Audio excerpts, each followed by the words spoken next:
ಧನ್ಯವಾದಗಳು. ರಾಜ ಘೋಷಣೆ ಮಾಡಬೇಕಾಗಿ ರಾಮ್ ಜಯ ರಾಮ್ ಜಯ ಜಯ ರಾಮ್ ಶ್ರೀರಾಮ್ ಜಯ ರಾಮ್ ಜಯ ಜಯ ರಾಮ್ ಶ್ರೀರಾಮ್ ಜಯ ರಾಮ್ ಜಯ ಜಯ ರಾಮ್ ಶ್ರೀರಾಮ್ ಜಯ ರಾಮ್ ಜಯ ಜಯ ರಾಮ್ ಶ್ರೀರಾಮ್ ಜಯ ರಾಮ್ ಜಯ ಜಯ ರಾಮ್ ಶ್ರೀರಾಮ್ ಜಯ ರಾಮ್ ಜಯ ಜಯ ರಾಮ್. राजाधिराज सद्गुरुनाथ महाराज की जय. सद्गुरुदेव की सद्गुरुदेव की सद्गुरु गणपतराव महाराज की सद्गुरु गणपतराव महाराज की राजाधिराज सद्गुरुनाथ महाराज की जय. ರಾಜಾಧಿರಾಜ ಸದ್ಗುರುನಾಥ ಮಹಾರಾಜ್ ಕಿ ಜೈ. ಧನ್ಯವಾದಗಳು. ಇದುವರೆಗೆ ರಾಜಾಧಿರಾಜ ಸದ್ಗುರುನಾಥ ಮಹಾರಾಜ್ ಕಿ ಜೈ ಎಲ್ಲರೂ ಹೇಳ್ಬೇಕು. ಗುರುನಾಮಾಮೃತ ಗುರುನಾಮಾಮೃತ ಗುರುನಾಮಾಮೃತ ಹರಿವು ತಾನಾಗಿಹನು ರವಿಯನು ಮೀರಿಸೋ ತೇಜಸ್ವಿ ರೂಪನು ರವಿಯನು ಮೀರಿಸೋ ತೇಜಸ್ವಿ ರೂಪನು ಚೈತನ್ಯ ನೀಡುವ ಚಿನ್ಮಯನು ಚೈತನ್ಯ ನೀಡುವ ಚಿನ್ಮಯನು ಗುರುನಾಮಾಮೃತ ಗುರುನಾಮಾಮೃತ ಗುರುನಾಮಾಮೃತ ಸವಿ ಮನವೇ ಕಾಮಿದ ಫಲವೀವ ಗುರುದೇವ ಇರಲೇಕೆ ಸಾವು ನೋವಿನ ಭಯ. ಮುಕ್ಷುಗಳಿಗೆ ನಮಸ್ಕರಿಸಿ ಬ್ರಹ್ಮವಿದ್ಯಾ ಸಂಪ್ರದಾಯ ಕರ್ತೃಗಳಾಗಿರತಕ್ಕಂತಹ ಋಷಿಮುನಿಗಳಿಗೆ ನಮಸ್ಕರಿಸಿ ಇಂದಿನ ವೇದಿಕೆಯಲ್ಲಿ ಆಸೀನರಾಗಿರ್ತಕ್ಕಂತಹ ಗುರುಗಳಿಗೆ ನಮಸ್ಕರಿಸಿ ಎಲ್ಲ ಮಹಾತ್ಮರಿಗೆ ನಮಸ್ಕರಿಸಿ ಮಾತೆಯರಿಗೆ ನಮಸ್ಕರಿಸಿ ತಮ್ಮೆಲ್ಲರಿಗೂ ನಮಸ್ಕರಿಸಿ ಇಂದಿನ ವಿಷಯದಲ್ಲಿ ಪ್ರವೇಶವಾಗೋಣ. ಇವತ್ತಿನ ದಿವಸ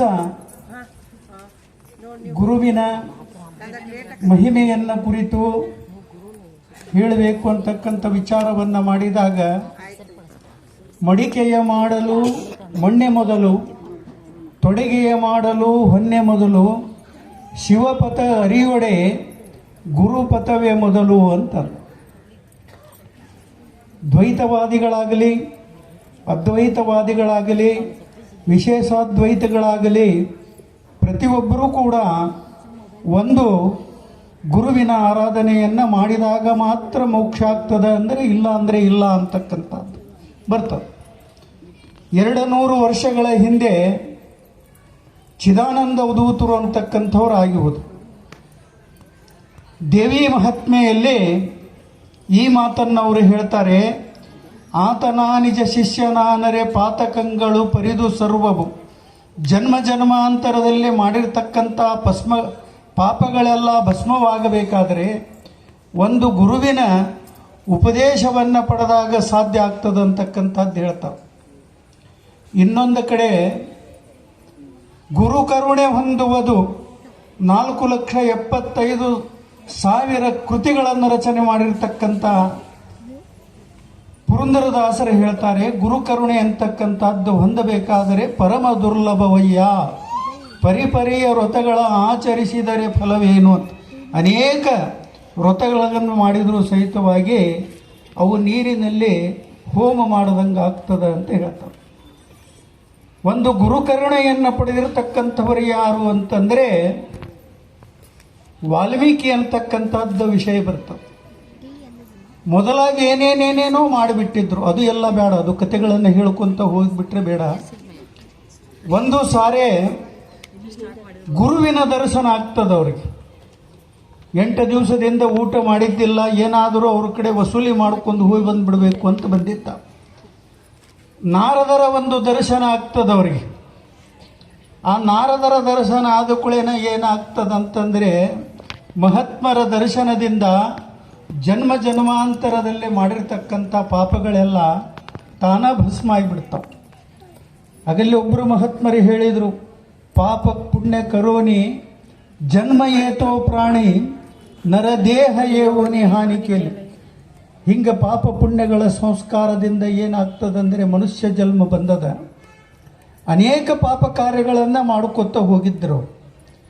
ಅವಾಗ ಅವರು ಮಹಾತ್ಮರು ಎರಡು ಮಾತಿನಲ್ಲಿ ಕೇಳಿದ್ರಲ್ಲಪ್ಪ, ಇಷ್ಟಕ್ಕೊಂದು ನೀನು ಪಾಪವನ್ನು ಮಾಡಲಿಕ್ಕತ್ತಿದೆ, ಈ ಪಾಪಕ್ಕೆ ನಿನಗೆ ಪ್ರಾಯಶ್ಚಿತ ಆಗ್ತದಲ್ಲ, ಪರಿಹಾರ ಮಾಡ್ಕೊಳ್ಳಿಕ್ಕೇನಾದರೂ ಒಂದು ಉಪಾಯ ಮಾಡಿ. ಅವರಂದರು, ಪಾಪ ಯಾವುದು ಪುಣ್ಯ ಯಾವುದು ನನಗೆ ಯಾವುದೂ ಗುರುತಿಲ್ಲ, ಬರೇ ಇದು ಒಂದು ಕೊಲೆ ಸುಲಿಗೆಗಳನ್ನು ಮಾಡಿ ಅದನ್ನು ನನ್ನ ಹೊಟ್ಟಿಪಾಡಿಗಾಗಿ ನಾನು ಮಾಡ್ಕೊತ ಹೋಗ್ತೀನಿ ಅಂತ.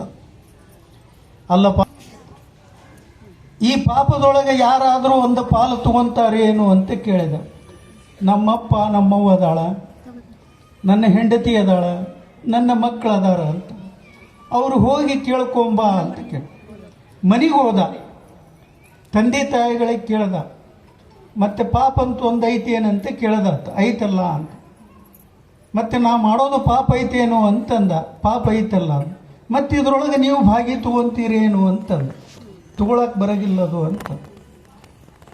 ಆಮೇಲೆ ಹೆಂಡತಿಗೆ ಹೋಗಿ ಕೇಳ್ದ, ಮತ್ತೆ ನೀ ಏನರ ಪಾಪ ತಗೊಂತೀ ಏನು ಅಂತಂದ. ಆ ಹೆಂಡತಿ ಋಷಿ ಮಗಳು.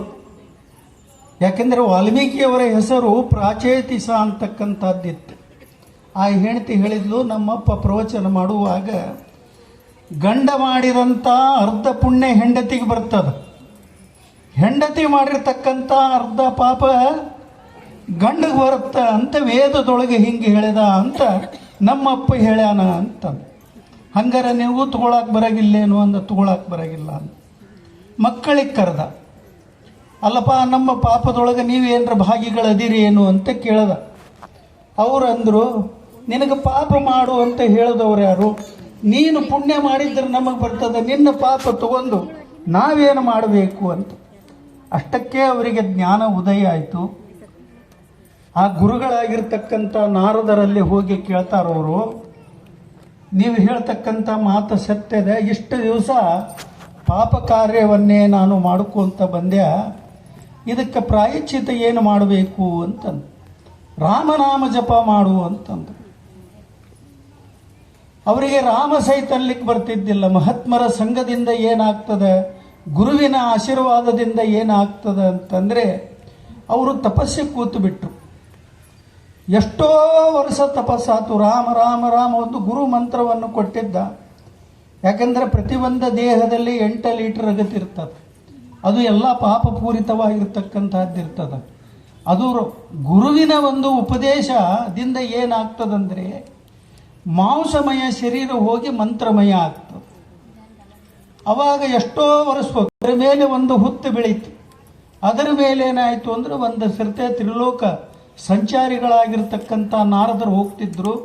ಇವಂಗ ನಾನು ಉಪದೇಶ ಕೊಟ್ಟು ಬಂದಿದ್ದೆ, ರಾಮ ರಾಮ ರಾಮ ಅನ್ನೋಂಥದ್ದು ಬ್ರಹ್ಮಲೋಕ ಪರ್ಯಂತರ ಬರಾಕತ್ತೈತಲ್ಲ ಅಂತ ತಿಳ್ಕೊಂಡು ಕೆಳಗೆ ನೋಡ್ದ. ಹಾಲು ತಗೊಂಡ್ಬಂದು ಒಂದು ಹುತ್ತದಿಂದ ಹೊರಗೆ ತೆಗೆದ್ರು. ಆ ಪ್ರಾಚೇತಿಸ ಅಂತಕ್ಕಂಥ ಹೋಗಿ ಏನಾಗ್ಬಿಟ್ಟ ಅಂತಂದರೆ, ಯಾರದಾರ 26 ಗುಣಗಳಿಂದ ಪರಿಪೂರ್ಣವಾಗಿರ್ತಕ್ಕಂಥ ವ್ಯಕ್ತಿ ಯಾರು ಅಂತ ರಾಮವನ್ನು ಹುಟ್ಟೋದಕ್ಕಿಂತ ಪೂರ್ವದಲ್ಲಿಯೇ ಆದಿಕವಿಗಳಾಗಿರ್ತಕ್ಕಂತಹ ವಾಲ್ಮೀಕಿ 24,000 ಶ್ಲೋಕಗಳನ್ನು ಬರೀತಾರೆ. ಅದು ಎದರಿಂದ ಬರೆದ್ರು, ಯಾವುದರ ಬಂದ ಯೂನಿವರ್ಸಿಟಿಗೆ ಹೋಗಲಿಲ್ಲ. ಕೇಳ್ತಾರವ್ರು ಯಾರದಾರ ಅಂತ ವ್ಯಕ್ತಿ ಅಂದಾಗಿ ಕೇಳ್ತಾರವ್ರು. ಒಂದನೇದ್ದು ಅವರಿಗೆ ನಮ್ಮ ಕರ್ನಾಟಕದವರೇ ಅವರು ವಾಲ್ಮೀಕಿ ಮಹರ್ಷಿಗಳು. ಶಿಗ್ಗಾಮಿ ಹತ್ತಿರ ಬರ್ತದೆ ಅವ್ರ ಊರು. ಈಗೆಲ್ಲರೂ ವಾಲ್ಮೀಕಿ ಋಷಿಗಳ ಒಂದು ಮಾಡ್ತೀವಿ. ಅವರು ಕೇಳ್ತಾರೋ ಧರ್ಮಜ್ಞಸ್ಯ ಅಂತಾರೆ. ಒಳ್ಳೆಯ ಧರ್ಮ ಉಳ್ಳವ ಇರಬೇಕು, ಬಲಿವಾನ ಇರಬೇಕು. ಧರ್ಮಜ್ಞಿರ್ತಕ್ಕಂಥ ವ್ಯಕ್ತಿ ಯಾರದಾರಂದ್ರೆ ಅಯೋಧ್ಯ ನಗರದ ದಶರಥ ಮಹಾರಾಜನ ಕುಮಾರನಾಗಿರ್ತಕ್ಕಂಥ ಶ್ರೀರಾಮಚಂದ್ರನಲ್ಲಿ 26 ಗುಣಗಳದ. ಅವನು ರಾಮಾಯಣವನ್ನು ನೀನು ಬರಿಬೇಕು ಅಂದಾಗ ಅವಾಗಿನ ಕಾಲದಲ್ಲಿ ವೇದಗಳು ಹೋದ ಕೂಡಲೇ ಯಾವುದು ಕಾವ್ಯ ರಚನವನ್ನಾತು ಅಂತಂದರೆ ಮಹಾಕಾವ್ಯ ರಾಮಾಯಣ. ಅದರ ಮೇಲೆ ಶತಕೋಟಿ ಪ್ರವಿಸ್ತರಂ, 1 ಕೋಟಿ ಮಂದಿ ಆಖ್ಯಾನವನ್ನು ಮಾಡ್ಯಾರ. ಅದು ರಾಮಾಯಣದ ಯೋಗ ವಾಸಿಷ್ಠದಲ್ಲಿ ಇದು ಎಲ್ಲ ವಿಚಾರಗಳನ್ನು ಬರ್ತದೆ. ಅದಕ್ಕೆ ತಾವೇನು ಮಾಡಬೇಕು ಅಂತಂದರೆ ಆದರೆ ಒಂದು ಗುರುವಿನ ಮಾರ್ಗ, ಯಾಕಂದ್ರೆ ಗ್ರಂಥಗಳನ್ನು ಓದಿದ್ರು ಗುರು ಒಲಿಮೆ ಇಲ್ಲದೆ ಏನನ್ನೋದಲು ದೊರೆಯಲು ಬ್ರಹ್ಮಜ್ಞಾನ ಮತ್ತು ಯಥಾರ್ಥವಾಗಿರ್ತಕ್ಕಂಥ ಜ್ಞಾನವನ್ನು ನಮಗೆ ತಿಳಿಯಲ್ಲ. ಅದಕ್ಕೆ ಗುರುವೇ ಓದುವುದು ಪರಮಾನಂದವನ್ನು. ಗುರುವಿನ